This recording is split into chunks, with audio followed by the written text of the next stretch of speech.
नमस्कार, मी विलास बडे. न्यूज 18 लोकमतच्या दमदार 10 या बुलेटिनमध्ये आपल्या सगळ्यांचं स्वागत. पुढच्या अर्ध्या तासात आपण जाणून घेणार आहोत विश्वचषक क्रिकेटच्या मैदानात नेमकं काय सुरू आहे. उद्याच्या दसरा मेळाव्याची वेगवेगळ्या मेळाव्यांची तयारी कशी सुरू आहे. मराठा आरक्षणाबद्दल नेमकं काय सुरू आहे यासह दिवसभरातल्या सर्व महत्त्वाच्या आणि दमदार बातम्या. पण सुरुवातीला हेडलाइन्स. हेडलाइंस प्रायोजक राजयोग पेंट्स, खुशियां आपकी, रंग हमारे. शिवाजी पार्कवर होणाऱ्या दसरा मेळाव्याची ठाकरे गटाकडून जय्यत तयारी. उद्धव ठाकरेंच्या भाषणाकडे सगळ्यांचं लक्ष. शिंदेंच्या शिवसेनेचा आझाद मैदानावर दसरा मेळावा. राज्यातून 5200 बसेस, 10,000 छोट्या गाड्यांमधून शिवसैनिक मुंबईच्या दिशेनं. भगवान भक्तीगडावर पंकजा मुंडेंच्या दसरा मेळाव्याची जय्यत तयारी. पंकजा काय बोलणार याची उत्सुकता.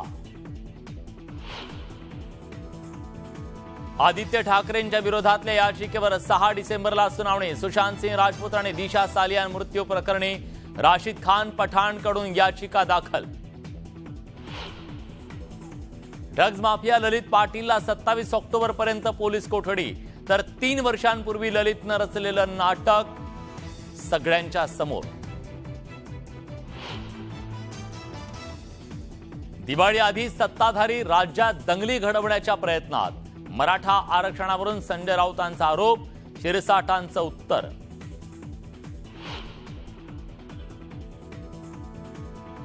धोरण आखलंय तोरण बांधण्याचं. मराठा आरक्षणाबाबत राज्य सरकारची नवी जाहिरात. विरोधकांचा हल्लाबोल. मराठा आरक्षणाबाबत 2 दिवसात भूमिका मांडा, अन्यथा मुंबईत लॉंग मार्च. मराठा क्रांती मोर्चाचा सरकारला इशारा. महाराष्ट्रात जातनिहाय जनगणना करा. उपमुख्यमंत्री अजित पवारांची मागणी. फडणवीसांची मात्र सावध प्रतिक्रिया. पिंपरी चिंचवडच्या निगडीपर्यंत मेट्रो धावण्याचा मार्ग मोकळा. निगडीतील भक्ती शक्ती चौकापर्यंतच्या मेट्रोच्या प्रवासाला केंद्रीय गृहनिर्माण मंत्रालयाची मान्यता. कांदिवलीत वीणा संतूर इमारतीला भीषण आग. आगीवर नियंत्रण मिळवण्यात यश. आगीत होरपळून दोघांचा मृत्यू, 3 जण जखमी.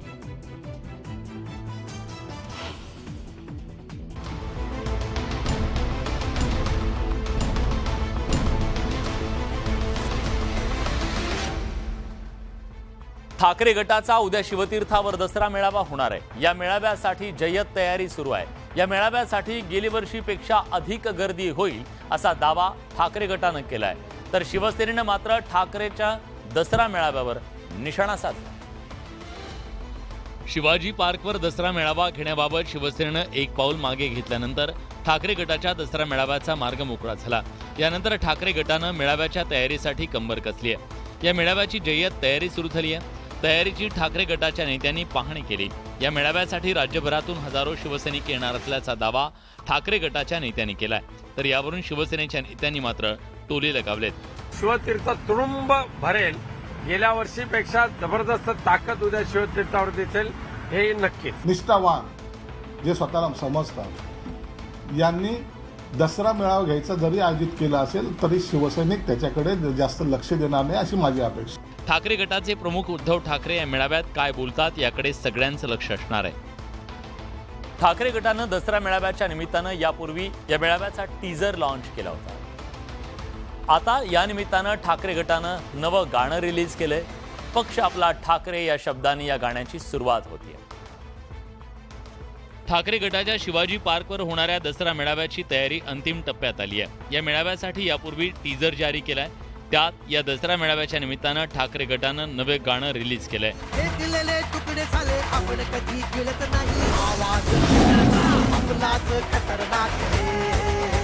पक्ष आपला ठाकरे, चिन्ह आपलं ठाकरे, दैवत आपलं ठाकरे असे गाण्याचे बोल आहे. पक्ष आपला ठाकरे, चिन्ह आपलं ठाकरे, मान मान शान ठाकरे. शिवसेनेतील फूट, बाळासाहेबांचे विचार, उद्धव ठाकरे आणि आदित्य ठाकरे यांची वाटचाल याबाबत या गाण्यातून भाष्य केलंय. एक उत्साह शिवसैनिकांमध्ये निर्माण होईल असंच आहे. त्याबरोबर महाराष्ट्रातल्या जनतेमध्ये सुद्धा उत्साह निर्माण करेल असं ते गाणं आहे. पक्षातील फुटीनंतर आपल्यासोबत असलेल्या कार्यकर्त्यांमध्ये चैतन्य निर्माण करण्याचा प्रयत्न ठाकरे गटाचा आहे. शिंदेंच्या शिवसेनेचा दसरा मेळावा यंदा आझाद मैदानावर होणार आहे. या मेळाव्यासाठी मोठ्या संख्येनं शिवसैनिक आत्तापासून मुंबईकडे रवाना झाले. या मेळाव्यात मुख्यमंत्री एकनाथ शिंदे उद्धव ठाकरेंवर टीकेचे कोणते बाण सोडणार आहे याची उत्सुकता आहे. शिंदेंच्या शिवसेनेचा गेल्या वर्षीचा दसरा मेळावा बीकेसीतल्या मैदानावर झाला होता. यंदा मात्र बुलेट ट्रेनचं काम सुरू असल्यानं हा मेळावा आझाद मैदानावर होणार आहे. या मेळाव्यासाठी जय्यत तयारी सुरू आहे. आझाद मैदानातून 6 गेटमधून प्रवेश करता येणार आहे. राज्यातून 5200 बसेस, 10,000 छोट्या गाड्या आणि रेल्वेनं देखील शिवसैनिक मुंबईकडे रवाना झालेत. या मेळाव्यावर ठाकरे गटाच्या नेत्यांनी निशाणा साधलाय. टोमणे मारले जाणार नाहीत, इथं बदनामी केली जाणार नाही, इथं वैयक्तिक टीका केली जाणार नाही. इथनं वर्षभरामध्ये महाराष्ट्र राज्यानं काय जनतेला दिलं, शेतकऱ्यांना दिलं, ही सांगणारी ही सभा आहे. पैशाची मस्ती आणि सत्तेचा दुरुपयोग करून इकडून तिकडून पैसे देऊन लोकांना आणणं हा केवळ शिंदे गटाचा प्रयत्न राहील. आगामी महापालिका निवडणुकांच्या पार्श्वभूमीवर बीएमसी समोरच्या आझाद मैदानात दसरा मेळावा घेत शिवसेनेकडून निवडणुकीचं रणशिंग फुंकलं जाण्याची शक्यता आहे. त्यासोबत मुख्यमंत्री एकनाथ शिंदे उद्धव ठाकरेंवर कोणते बाण सोडतात याची उत्सुकता आहे. मुंबईत उद्या दसरा मेळावा, देवींचं विसर्जन आणि क्रिकेट सामने असे अनेक कार्यक्रम होणार आहेत. या निमित्तानं शहरात कडेकोट पोलीस बंदोबस्त ठेवण्यात आलाय. हजारोंच्या संख्येनं पोलीस उद्या बंदोबस्तासाठी तैनात असणार आहे. मुंबईत उद्या शिवतीर्थावर ठाकरे गटाचा तर आझाद मैदानात शिंदेंच्या शिवसेनेचा दसरा मेळावा होणार आहे. या दोन्ही मेळाव्याला मोठ्या संख्येनं शिवसैनिक सहभागी होणार आहेत. या मेळाव्याच्या निमित्तानं मुंबई पोलिसांनी बंदोबस्ताची जय्यत तयारी केली आहे. उद्या मुंबईत देवीचं विसर्जन होणार आहे. या निमित्तानं शहरात बंदोबस्त असणार आहे. तर उद्या बांगलादेश आणि दक्षिण आफ्रिकेच्या दरम्यान वानखेडे मैदानावर सामना होणार आहे. या सामन्याच्या बंदोबस्ताची तयारी मुंबई पोलिसांवर असणार आहे. मुंबईत उद्या 12,449 पोलीस अंमलदार, 2,493 पोलीस अधिकारी आणि वरिष्ठ पोलीस अधिकारी बंदोबस्तासाठी उपस्थित असतील. पिकअप ड्रॉप पॉइंट्स याचे नियोजन करण्यात आलेले. आसपासचे सर्व रोड सुरू राहतील. फक्त मैदानाच्या आसपासचा जो परिसर आहे तिथे मात्र ट्रॅफिकमध्ये रेस्ट्रिक्शन्स असतील.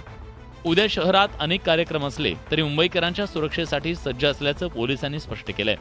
वाहतुकीच्या नियमांसह इतर नियमाबाबत दिलेल्या सूचनांचं पालन करावं असं आवाहन मुंबई पोलिसांनी केलंय. एक महत्वाची बातमी क्रिकेटच्या मैदानातून. क्रिकेट विश्वचषकामध्ये एक मोठा उलटफेर झालेला आहे. वर्ल्ड कपमध्ये एक सर्वात मोठा उलटफेर. पाकिस्तानचा दणदणीत पराभव केलेला आहे अफगाणिस्ताननं. खरं तर अफगाणिस्तानची टीम नौकी म्हणून ओळखली जाते, पण या नौख्या टीमनं आज पाकिस्तानचा दारुण पराभव केलाय. 8 गडी राखून दणदणीत विजय मिळवलेला आहे आणि पाकिस्तानची या वर्ल्ड कप मधली एक सगळी वाटचाल जी आहे ती मात्र अतिशय खडतर बनलेली आहे. अमित मोडक आपले प्रतिनिधी आपल्यासोबत आहेत. आपण थेट त्यांच्याकडे जातोय. अमित, एक जबरदस्त उलटफेर म्हणावा लागेल आणि अफगाणिस्तानला खरोखरच मानलं पाहिजे, त्यांनी आज जबरदस्त विजय मिळवलाय. विलास, या विजयाची आणि अफगाणिस्तानच्या टीमचं जेवढं कौतुक करावं तेवढं कमी आहे. अत्यंत डॉमिनेटिंग आणि कंट्रोल्ड विजय आहे. प्रत्येक वेळेस जेव्हा मोठ्या संघाच्या विरुद्ध एखादा छोटा संघ जिंकतो तेव्हा मोठ्या संघाच्या चुका दाखवल्या जातात, परंतु यावेळेस कौतुक करायला पाहिजे अफगाणिस्तानचं, कारण त्यांनी बॉलिंग असो, बॅटिंग असो किंवा फिल्डिंग असो पूर्णपणे हा गेम डॉमिनेट केलेला आहे. पाकिस्तानची टीम एखादी बी टीम वाटत होती. इतका डॉमिनेट खेळ अफगाणिस्तानच्या प्लेयर्सनी केलेला आहे. 283 रनचं टार्गेट चेस केलं, फक्त 2 विकेट गेल्या. यावरूनच आपण समजू शकतो की या टीम मध्ये काय पोटेन्शियल आहे. पहिले वर्ल्ड चॅम्पियन इंग्लंडला हरवलं आणि त्यानंतर पाकिस्तानला. मला असं वाटतं की हा विजय पूर्णपणे अफगाणिस्तानचा आहे आणि त्यांच्यासाठी आणि त्यांच्या देशासाठी, त्यांच्या लोकांसाठी, त्यांच्या फॅन्ससाठी हा खूप आत्मविश्वास देणारा विजय आहे. निश्चितच अफगाणिस्तानच्या क्रिकेटसाठी आजचा हा विजय अतिशय मोठा म्हणावा लागेल. त्यांचं खरोखरच कौतुक करावं तितकं कमी आहे. धन्यवाद तुम्ही दिलेल्या सगळ्या सविस्तर माहितीबद्दल. दरवर्षी दसऱ्याला शिवसेनेचा शिवाजी पार्कवर मेळावा होतो. बाळासाहेब ठाकरेंच्या विचारांचं सोनं लुटण्यासाठी राज्याच्या कानाकोपऱ्यातून शिवसैनिक शिवाजी पार्कवर येतात.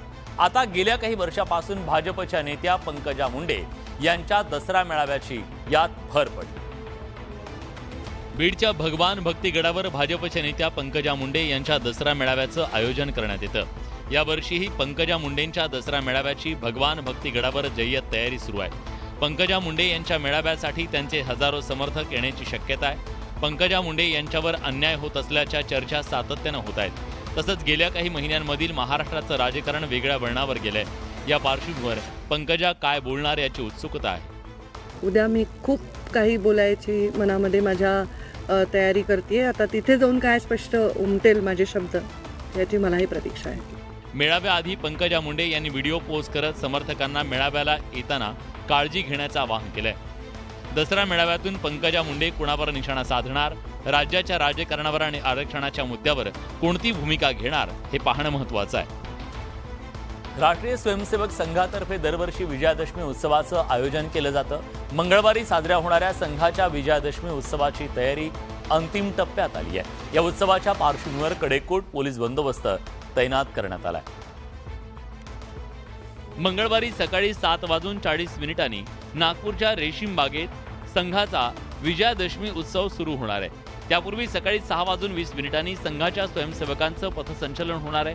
त्यानंतर स्वयंसेवक रेशीमबाग मैदानावर शारीरिक कवायती आणि कसरतींचं प्रात्यक्षिक करतात.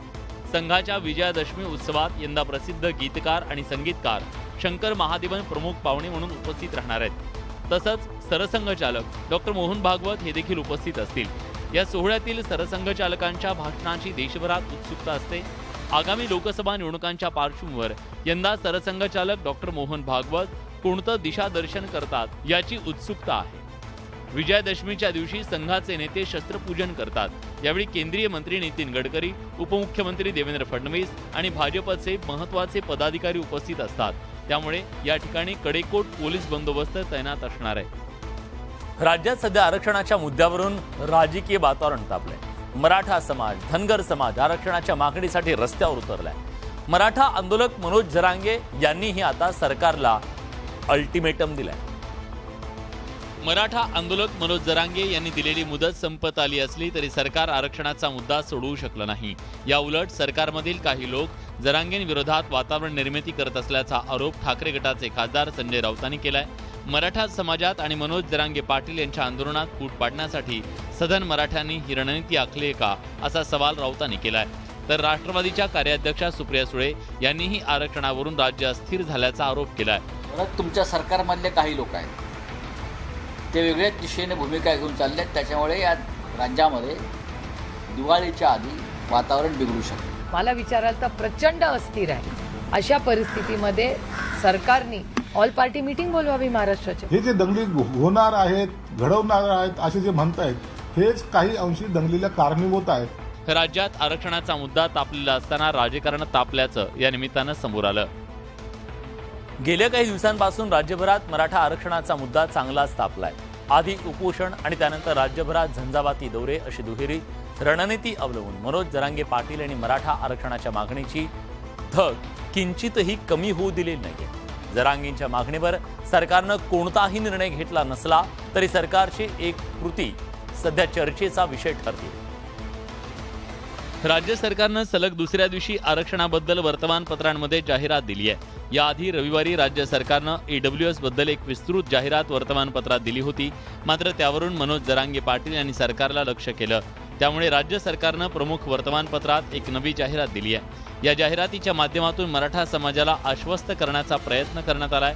जाहिरातीत मराठा आरक्षणासाठी धोरण आखल्याचं सांगण्यात आलं. मात्र सरकारच्या जाहिरातीवरून विरोधकांनी सरकारला लक्ष्य केलंय. ही तुमची पब्लिसिटी आहे. नरेंद्र मोदी, देवेंद्र फडणवीस, मुख्यमंत्री शिंदे ही तुमची फोटोबाजी तुमच्याकडे ठेवा. प्रत्येक समाजासाठी सरकार काय करतंय हे दाखवण्याचा फक्त प्रयत्न होतो. सरकारने EWS सारख्या जाहिरात देऊन मराठा समाजाची फसवणूक करू नये. सरकारनं तत्काळ ही जाहिरात मागे घ्यावी. या जाहिरातीच्या माध्यमातून राज्य सरकारनं कुठेतरी मराठा समाजाला आश्वस्त करत आंदोलन पुन्हा पेटू नये यासाठी प्रयत्न केल्याची चर्चा सुरू आहे. मनोज जरांगे पाटील यांनी मराठा आरक्षणासाठी राज्य सरकारला दिलेली मुदत उद्या संपते. 24 ऑक्टोबरपर्यंत आरक्षणाची घोषणा झाली नाही तर आमरण उपोषणाचा इशारा जरांगेंनी दिला. आता याच मुद्द्यावरून मराठा आंदोलक अधिक आक्रमक झाले. मराठा क्रांती मोर्चाच्या सुनील नागणे आणि प्रताप सिंह पाटील यांनी पत्रकार परिषद घेत थेट सरकारला आव्हान दिलं. येत्या 2 दिवसात आरक्षणावर भूमिका मांडा, अन्यथा मुंबईत लाँग मार्च काढण्यात येईल असा इशारा मराठा मोर्चानं दिलाय. 26 तारखेपर्यंत आम्ही वाट बघतोय. सरकारला सांगू इच्छितो, महाराष्ट्रामधून जे लाँग मार्च निघेल मुंबईच्या दिशेने ते सरकारला झेपणार नाही. जरांगे यांच्या मराठा समाजाला सरसकट कुणबी प्रमाणपत्र द्या या मागणीबाबत खुलासा करण्यात आलाय. मराठा म्हणून आमची नोंद आहे, मराठा म्हणून आम्हाला आरक्षण मिळालं पाहिजे. मतभेद फक्त या शब्दाशी असेल, परंतु मनभेद अजिबात नाही. यावेळी मराठा समाजाला आत्महत्या न करण्याचं आवाहन करण्यात आलंय. की आरक्षण या पद्धतीनं मिळू शकतं, तुम्ही मरून मिळत नाही, लढून मिळवावं लागेल. सुप्रीम कोर्टात क्युरेटिव्ह पिटिशन दाखल झाली आहे. या अनुषंगानं तात्काळ टास्क फोर्स सुरू करावा अशी मागणी करण्यात आली आहे. बिहार सरकारनं काही दिवसांपूर्वी जातनिहाय जनगणनेची आकडेवारी जाहीर केली. त्यानंतर काँग्रेस शासित कर्नाटक, राजस्थानमध्ये सुद्धा जातनिहाय जनगणनेची घोषणा करण्यात आली. आरक्षणावरून वातावरण तापलेलं असताना महाराष्ट्रात जातनिहाय जनगणनेची मागणी जोर धरली. महाराष्ट्रात जातीय जनगणना व्हावी अशी मागणी अजित पवारांनी केली आहे. जातनिहाय जनगणनेमुळे कुठला समाज किती टक्के आहे हे कळेल असं अजित पवारांनी म्हटलंय. अजित पवार यांच्या मागणीवर उपमुख्यमंत्री देवेंद्र फडणवीस यांनी सावध प्रतिक्रिया दिली आहे. बिहारच्या जातीय जनगणनेप्रमाणे अडचणी निर्माण होणार नाहीत अशा प्रकारे सरकार योग्य निर्णय घेईल असं फडणवीसांनी म्हटलं. तर अजित पवारांच्या जातनिहाय जनगणना मागणीचं मराठा आंदोलक मनोज जरांगेंनी स्वागत केलंय. बिहारमध्ये नितीश कुमारांनी जात वाईज जनगणना केली. माझंही म्हणणं एकदा जात वाईज जनगणना होऊच द्या. बिहारमध्ये अडचणी तयार झाल्या आहेत, तशा प्रकारच्या अडचणी आपल्या इथे तयार होणार नाही अशा प्रकारची भूमिका स्वीकारावी लागेल.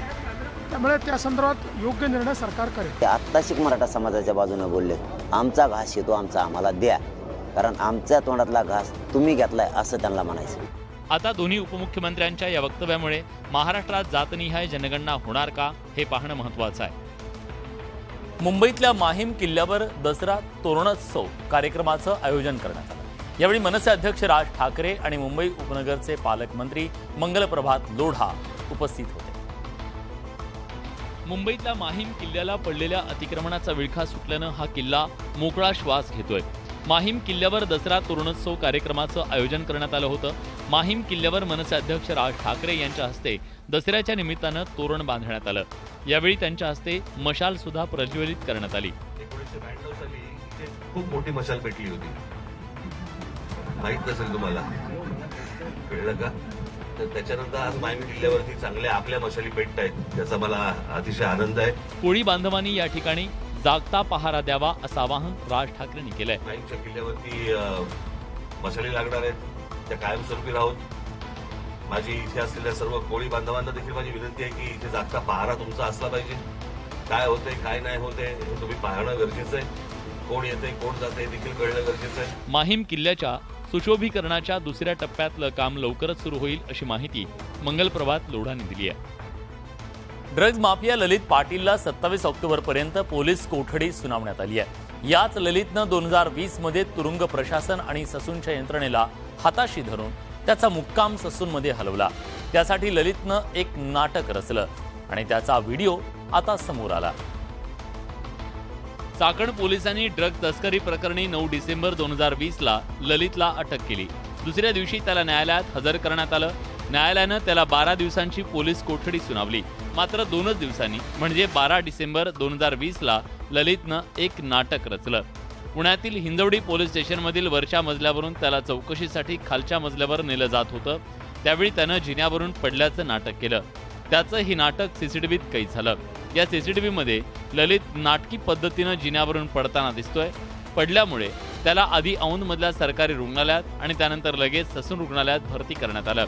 ससून रुग्णालयानं त्याच्यावर 17 डिसेंबर 2020 पर्यंत उपचार केले आणि त्याला पुन्हा पोलिसांकडे सोपवलं. पोलीस त्याला हिंजवडी पोलीस स्टेशनला घेऊन आले. मात्र ललितनं 18 डिसेंबर 2020ला पुन्हा पाय दुखावल्याचं नाटक केलं आणि त्याला पुन्हा ससून रुग्णालयात दाखल करण्यात आलं. पिंपरी चिंचवडच्या निगडीमध्ये राहणाऱ्या नागरिकांसाठी एक आनंदाची बातमी आहे. पिंपरी ते निगडीतल्या शक्ती भक्ती या चौकापर्यंत मेट्रो धावण्याचा मार्ग आता मोकळा झालाय. निगडीपर्यंत मेट्रो सुरू करण्याच्या राज्य सरकारच्या प्रस्तावाला केंद्रीय गृहनिर्माण आणि नागरी कामकाज मंत्रालयानं मंजुरी दिली. पुणे मेट्रोचा पिंपरी ते फुगेवाडी आणि पिंपरी ते दापोडी हा मार्ग सुकर झालाय. पिंपरी ते निगडी या 4.13 किलोमीटर अंतराच्या मेट्रो मार्गाचं काम सुरू करावं अशी मागणी नागरिकांची होती. राज्य सरकारने या मागणीची दखल घेत निगडीपर्यंतच्या मेट्रो मार्गाला मान्यता दिली होती. गेल्या 2 वर्षापासून हा प्रस्ताव केंद्राकडे रखडला होता. अखेर निगडीपर्यंत मेट्रोला मान्यता दिल्याचं पत्र केंद्रीय गृहनिर्माण आणि नागरी कामकाज मंत्रालयानं राज्य सरकारला पाठवलं. त्यामुळे निगडीपर्यंत मेट्रो धावण्याचा मार्ग मोकळा झालाय. हा प्रकल्प पूर्ण होण्यासाठी अंदाजे 910 कोटी रुपयांचा खर्च अपेक्षित आहे. मुंबईत आग लागण्याच्या घटनांचं सत्र सुरूच आहे. काही दिवसांपूर्वी गोरेगावच्या उन्नत नगरमध्ये भीषण आग लागली होती. या आगीची घटना ताजी असतानाच मुंबईतल्या कांदिवली परिसरात इमारतीला भीषण आग लागली. मुंबईतल्या कांदिवली परिसरातल्या वाणी संतूर बिल्डिंगमध्ये दुपारी भीषण आग लागली. या आगीनं काही वेळात रौद्ररूप धारण केलं. आगीची माहिती मिळताच अग्निशमन दलानं तात्काळ घटनास्थळी धाव घेत आगीवर नियंत्रण मिळवण्याचा प्रयत्न केला. तसंच आगीत अडकलेल्या नागरिकांची सुखरूपपणे सुटका केली. या भीषण आगीत 2 जणांचा होरपळून मृत्यू झालाय. यात एका 8 वर्षाच्या चिमुकल्याचा समावेश आहे. तर दुर्घटनेत 3 जण जखमी झालेत. जखमींवर सध्या रुग्णालयात उपचार सुरू आहेत. या आगीमागचं नेमकं कारण अजून स्पष्ट झालेलं नाहीये. दरवर्षी साजरा होणाऱ्या 4 दिवसीय साईबाबा पुण्यतिथी उत्सवाला पहाटे काकड आरती ग्रंथ मिरवणुकीनं सुरुवात झाली. पुढील 4 दिवस शिर्डीमध्ये हा उत्सव साजरा होणार आहे. रविवारपासूनच भक्तांची मांदियाळी साईनगरीत दिसून येते. शिर्डी साईबाबांच्या 105व्या पुण्यतिथी उत्सवाला सुरुवात झाली आहे. उत्सवाचा पहिला दिवस सोमवारी काकड आरती, श्रींच्या फोटोंची पोथीची मिरवणूक, श्री साई सच्चरित्र, अखंड पारायणाचा श्री गणेशा, श्रींचं मंगल स्नान, पाद्यपूजा, माध्यान्ह आरती, कीर्तन, पालखीची मिरवणूक, शेजारती असे विविध कार्यक्रम आयोजित करण्यात आले. पारायणामुळे द्वारकामाई मंदिर रात्रभर उघडं राहणार आहे. मंगळवारी उत्सवाचा मुख्य दिवस आहे. त्यामुळे राज्यभरासह देशविदेशातून येणाऱ्या भक्तांसाठी साई मंदिर रात्रभर खुलं ठेवण्याचा निर्णय साई संस्थाननं घेतलाय. मंगळवारी मुख्य दिवस असल्यानं विविध कार्यक्रम आयोजित करण्यात आले.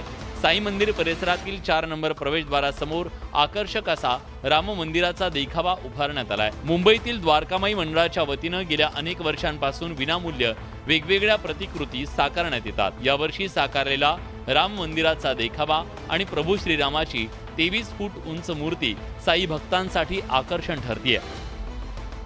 भारतात विश्वचषक सुरू असतानाच क्रिकेट विश्वावर शोककळा पसरली आहे. माजी क्रिकेटपटू बिशन सिंग बेदी यांचं निधन झालंय. वयाच्या 77व्या वर्षी त्यांनी अखेरचा श्वास घेतला. बिशनसिंह बेदी यांचा जन्म 25 सप्टेंबर 1946 रोजी अमृतसरमध्ये झाला होता. त्यांनी वेस्ट इंडिज विरुद्धच्या कोलकाता कसोटी सामन्यात आंतरराष्ट्रीय क्रिकेटमध्ये पदार्पण केलं. 1967 ते 1979 या कालावधीत बेदी यांनी 67 कसोटी सामन्यांमध्ये भारताचं प्रतिनिधित्व केलं. या 67 कसोटी सामन्यांमध्ये त्यांनी 266 विकेट्स घेतल्या. बेदी यांनी 10 वनडे सामन्यांमध्ये भारताचं प्रतिनिधित्व केलं. आंतरराष्ट्रीय क्रिकेटमधील महान फिरकी गोलंदाजांपैकी एक अशी बेदींची ओळख होती. भारताच्या बेदी, चंद्रशेखर, प्रसन्ना आणि व्यंकट राघवन या फिरकी चौकडीची एका जमान्यात क्रिकेट विश्वात दहशत होती. लीडरशिप जो नॉर्दर्न क्रिकेट को, इंडियन क्रिकेट को जो रेवोल्यूशन आया वो उन्होंने रास्ता दिखाया हम सबको. 1960 आणि 70च्या दशकात बेदी यांच्या डावखुऱ्या फिरकी आक्रमणासमोर रथी महारथी फलंदाजांची झालेली पंचायत क्रिकेट विश्वानं पाहिली. फिरकीच्या या जादूगाराला भावपूर्ण श्रद्धांजली. यासोबत दमदार 10 या बुलेटिनमध्ये आपण इथेच थांबतोय. ताज्या घडामोडींसाठी बघत रहा न्यूज 18 लोकमत.